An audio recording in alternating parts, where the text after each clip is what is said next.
I used to believe loyalty meant something.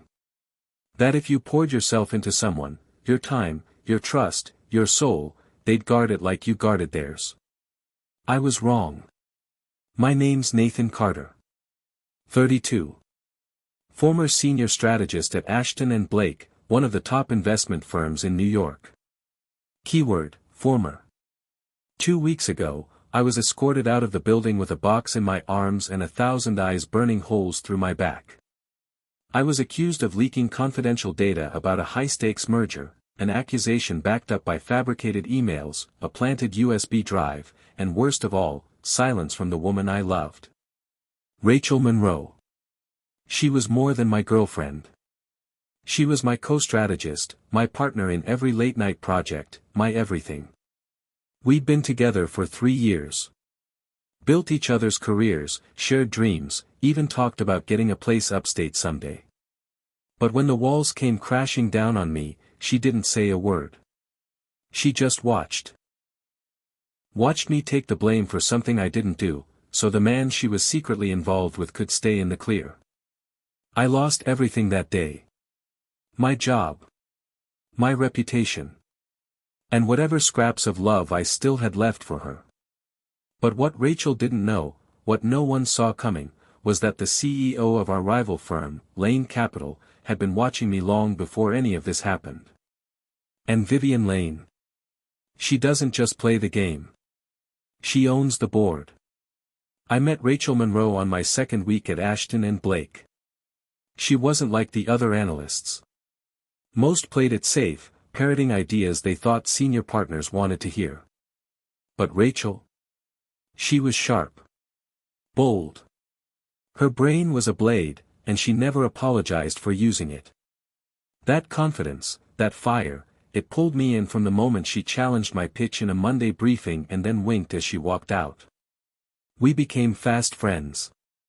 Long nights working on pitch decks turned into late-night takeout. Then drinks. Then dates. Before long, we were inseparable. She came from modest beginnings, Dad was a mechanic, Mom a waitress, but she wore ambition like armor. Her dream was to be the youngest VP in the firm's history, and honestly, I wanted that for her as much as she wanted it for herself. At first, it was us against the world. We rose through the ranks together, always watching each other's backs. When I was offered the role of senior strategist, I insisted she lead our expansion project to the West Coast. I didn't care about who got more praise, her success felt like mine. But something shifted 6 months ago. She started working more late nights, but not with me. Her phone became glued to her hand. She was distracted, distant, always brushing off questions with a smile that didn't reach her eyes. I chalked it up to burnout. I should have trusted my gut. Then came Richard Kane. Tall, smooth, ex-Harvard, the son of a board member, and the new rainmaker at the firm. He was the kind of guy who thought cufflinks made him invincible. Rachel was assigned to work with him on our biggest account, SheerTech's multi-billion-dollar merger. I didn't love it, but I trusted her. Until the merger leaked. Until the data trail pointed to my system. Until I was sitting across from HR, trying to piece together how confidential files were sent from my account to a dummy inbox. And Rachel? She didn't defend me. She didn't even look surprised. Now she's still at Ashton, smiling beside Kane like nothing ever happened, while I'm labeled a traitor in every corner of the industry. But there's one more person I haven't told you about. Vivian Lane. CEO of Lane Capital. The Ice Queen of Wall Street. Brilliant, brutal, and 5 years older than me. I'd met her once, at a joint conference where I gave a keynote on predictive modeling. She came up afterward, said I had bite. I thought she was just making conversation. Apparently, she remembered me. Because 3 days after I was fired, her assistant sent me a single-line message. Ms. Lane wants to talk. Vivian Lane didn't waste time with pleasantries. The meeting was set at a discreet brownstone in Manhattan's East Village, nothing like the glass and steel towers she owned across the skyline. Her assistant greeted me with a nod and led me through a narrow hallway, where I found Vivian standing by the window, watching the rain streak down the glass. "Nathan Carter," she said without turning. "You look better than a man who just had his career burned to ash." I almost laughed. "Guess I haven't had time to process it yet." She finally faced me, her slate-gray eyes locking onto mine. There was something razor-sharp about her presence, like she calculated people down to decimal points. "I read the internal report from Ashton and Blake," she said, gesturing toward a leather folder on the table. "Either you're the most careless genius they ever hired, or someone played you." I stayed silent. I wasn't ready to admit how badly I'd been fooled. But she saw right through me. "They set you up," she said plainly. "Rachel Monroe and Richard Kane orchestrated the leak. I've had eyes on them both since last year." That made me flinch. "Why?" "Because I make it a point to know my enemies," she replied. "And I don't tolerate cheats." Then she stepped closer. "Which is why I'm offering you a job."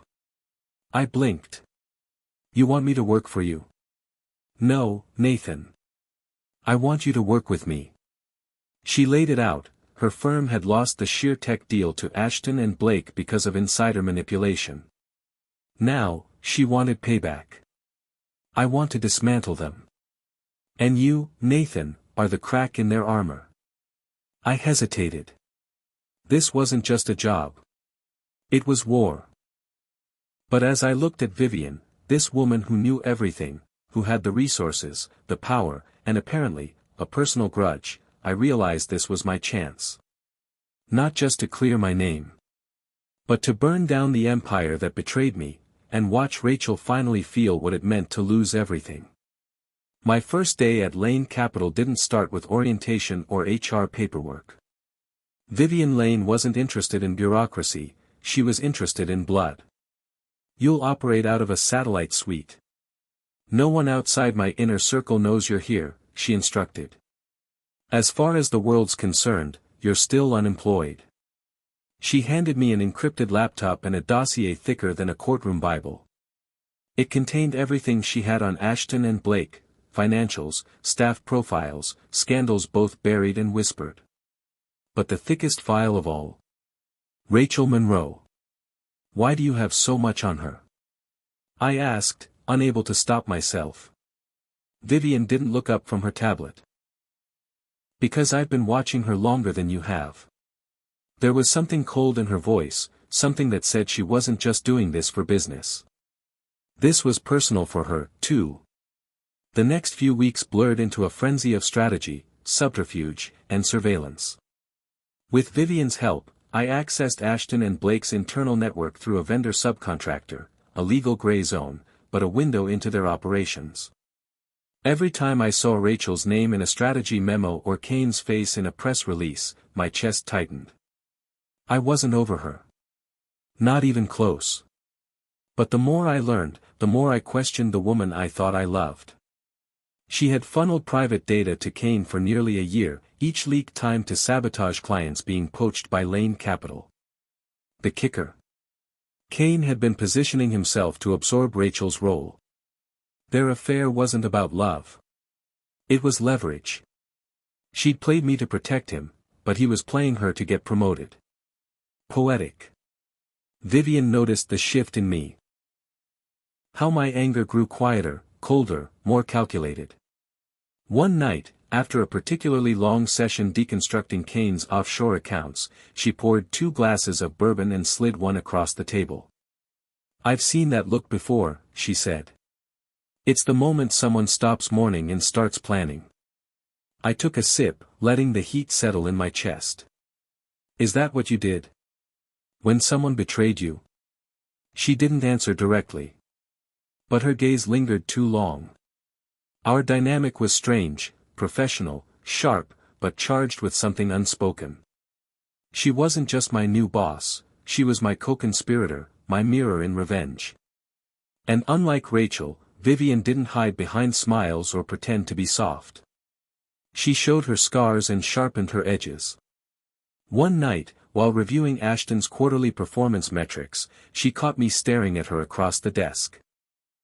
"What is it?" she asked, without looking up. "You've been watching me for how long?" Her lips curled slightly. "Long enough to know you were wasted on them." That night didn't end with a kiss, or even a touch. But there was a shift, like gravity quietly pulling two objects closer. We didn't speak about it, but I felt it every time she brushed past me, every time her voice dipped low when we talked tactics. Meanwhile, Ashton and Blake began to feel the pressure. Vivian orchestrated a counter-leak, real data, pointing to Kane's misappropriation of client funds in the SheerTech deal. It triggered an internal audit, and Rachel found herself stuck between two crumbling walls. I watched her on a news segment one night, still composed, but a twitch in her smile betrayed her. She didn't know I was behind it. Not yet. But she would. And when that day came, I'd be standing right beside Vivian, watching it all fall apart. It happened on a Tuesday. One of those gray, forgettable days where nothing feels urgent until everything does. Vivian had just returned from a closed-door meeting with her legal team when she tossed a flash drive onto my desk. "You'll want to see this," she said, her voice flatter than usual. I plugged it in and pulled up a folder labeled, Monroe_Kane_internal_comms. What I expected was more evidence of betrayal, more strategy documents leaked, more boardroom maneuvering.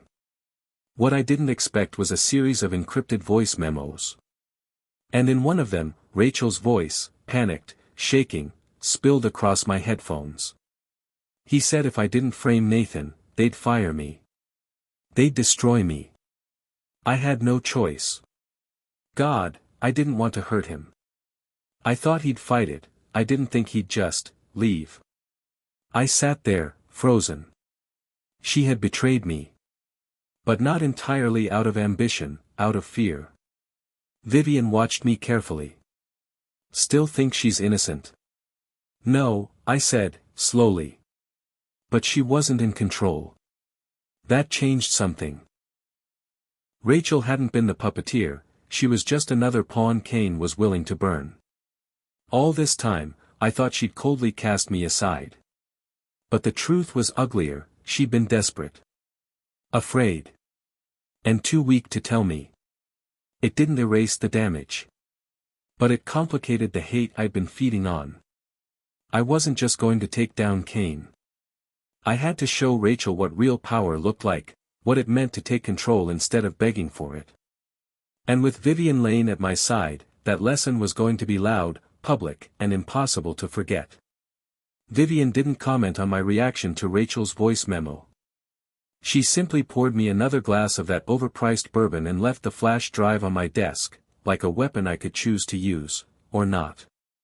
But something had shifted. In me. In us. The vengeance I had once felt so justified in carrying out now carried a weight I hadn't prepared for. Rachel's betrayal wasn't as black and white as I wanted it to be. It was messy. Human. And if I was honest with myself, I hadn't just been trying to ruin her, I'd been trying to make her feel what I had felt. Powerless. Abandoned. Alone. The difference was, I had Vivian. The deeper I sank into the plan, the more time I spent with her. She wasn't just brilliant, she was relentless. She knew how to find cracks in empires and split them wide open. Under her direction, we launched a two-pronged attack, a confidential whistleblower report to the SEC on Kane's shady offshore transfers, and a fake buyout offer to distract Ashton and Blake's board from the chaos about to erupt. It worked better than we'd anticipated. Within 2 weeks, news broke, Kane was under federal investigation. He denied everything, of course, but the damage was done. Clients pulled out. Stock dipped. Rumors circulated. And the partners, those same smug executives who watched me pack my things, began to panic. Rachel went radio silent. No public statements. No interviews. But I watched her. Vivian had cameras installed in the coffee shop across from Ashton's building. Every morning, we'd sip espresso and observe like generals before a siege. "She's unraveling," Vivian murmured one morning, watching Rachel stare blankly at her phone. "She's not built for this kind of war," I replied. Vivian turned to me. "But you are." I met her gaze. "I didn't used to be. But I'm learning fast." Our dynamic had evolved into something deeper, murkier. We worked late, side by side. We argued over tactics, laughed over takeout, and flirted in between hard silences. Still, a boundary remained, unspoken but felt. Then one night, after finalizing a presentation that would undercut Ashton's biggest international deal, Vivian leaned over the table and whispered, "You should know. I didn't just bring you in for revenge." I froze. "Then why?" Her eyes flickered, uncertain for once. "Because I liked watching you fight. Even when no one else saw your worth." I didn't kiss her. But I wanted to. And maybe that was the beginning of the end of my anger. Still, the plan moved forward. We targeted Ashton's largest private investor, Draymond Holdings, a cautious but influential fund that had backed the firm for over a decade. With our intel, we revealed the instability Kane's scandal had introduced into their portfolio. Within days, Draymond pulled out, citing strategic risk. The fallout was immediate. Layoffs began. Department heads resigned. The firm's value plunged 17% in a single week. Rachel finally broke her silence. She called me. I didn't answer. She texted. One line. "Please. Just talk to me. You don't know the whole story." Vivian saw the message and said nothing. But her silence said everything. I waited 2 days before responding. And when I did, I kept it simple. "Meet me at Winston Park. Tomorrow. Noon." The next day, I arrived early, pacing the path beneath the sycamores. Rachel showed up 10 minutes late, looking like she hadn't slept in weeks. Her hair pulled back hastily, makeup smudged. She wasn't the composed strategist anymore. She was just Rachel. "Nathan," she breathed, like saying my name might reverse the last few months. I said nothing. She stepped closer. "I didn't mean for it to happen like this." "You didn't mean to betray me?" I asked, flat. Tears welled in her eyes. "I was scared. Kane said if I didn't help him, he'd ruin me. I thought I could protect both of us. I didn't think you'd just take the fall without fighting."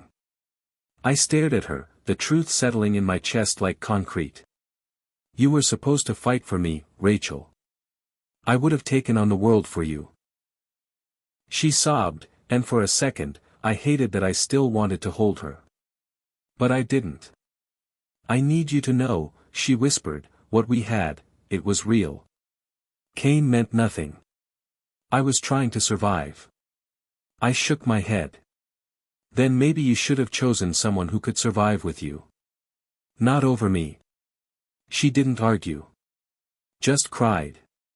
When I walked away from her that afternoon, I felt the sharp edge of closure begin to form. It wasn't perfect. It wasn't satisfying. But it was enough. Vivian was waiting when I returned to the brownstone. She didn't ask how it went. She simply poured 2 glasses of bourbon. This time, I kissed her first. And she didn't pull away. 3 weeks later, Ashton and Blake called an emergency board meeting. The walls were closing in fast, clients lost, partnerships severed, Kane under investigation, their international reputation in tatters. The boardroom, once a chamber of pride and control, had turned into a battlefield of whispers and power grabs. And I walked right into it. Vivian arranged everything. A proxy shareholder had acquired a small but significant stake in the firm, enough to demand Nathan Carter be heard. The man they blacklisted. The one they assumed would disappear quietly. The second I stepped into that room, I saw Rachel's face go pale. Kane, too arrogant to hide his disdain, scoffed. This is ridiculous. He doesn't work here anymore. I don't need to, I said calmly, sliding a black folder onto the mahogany table. I'm not here as an employee. I'm here as a witness. And a victim. Silence. I have documented evidence that Richard Kane used company resources to conduct insider trading, launder client money through offshore shells, and blackmailed fellow employees to cover his tracks. Including Rachel Monroe. Kane stood, sneering. You have no idea what you're talking about. Vivian's voice sliced through the tension like a knife. She appeared in the doorway, poised, impeccable. I do, she said. Because I helped compile it. Gasps. One board member actually dropped his pen. Vivian walked to my side like a general returning to her rightful place on the field. Everything Mr. Carter just said is true. I've cross-verified each piece of evidence. And we've already turned it over to federal authorities. Kane's composure cracked. This is a setup. You two planned this, this is corporate warfare. Vivian smirked. No, Richard. This is accountability. Something you've dodged for far too long. Rachel stood, her voice shaking. Vivian, please, you don't understand, he forced me. Vivian didn't look at her. She looked at me. Waiting. I took a breath. I know he did, Rachel, I said. But the part where you didn't come clean, the part where you left me to burn. That was all you. Rachel's eyes brimmed with tears, but no words followed. The board erupted into chaos, motions, legal warnings, urgent whispers into phones. Vivian handed a sealed envelope to the chairman. Inside is a proposal. Sell your remaining assets to Lane Capital. Or drown in what's coming next. By the time we stepped out of that boardroom, Ashton and Blake was no longer a titan. It was a carcass waiting to be picked apart.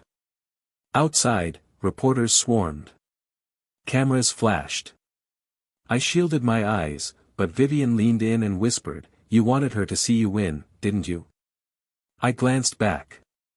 Rachel was at the glass window above, staring down at me, her hands pressed to the pane like she could hold back time.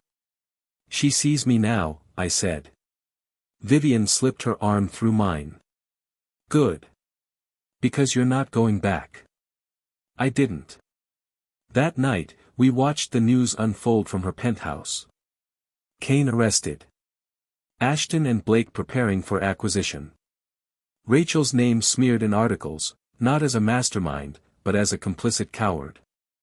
Are you satisfied? Vivian asked as we toasted with wine instead of bourbon. I considered it. No, I said. But I'm free. Vivian nodded. And that's better. I looked at her, the woman who turned my downfall into a weapon, who never asked me to forget, but helped me rebuild. Why did you really choose me? I asked. She hesitated. Then whispered, because I've always liked broken men who learn how to break back. Then she kissed me. And this time, it wasn't revenge. It was a beginning. In the weeks following the boardroom explosion, the pieces fell faster than I expected. Richard Kane was formally charged with securities fraud, embezzlement, and obstruction. His legal team tried to spin the narrative, but it was no use. The evidence was airtight. He'd played everyone, clients, colleagues, lovers. And now, he'd pay for it. Rachel was never charged. Her memos and voice recordings painted her as a manipulated accomplice, not a perpetrator. But professionally, she was finished. She was everything Rachel wasn't. Brutal in honesty. Fiercely loyal once you earned it. She didn't save me, she handed me the matches and watched me light my own fire. With her, I didn't need to pretend.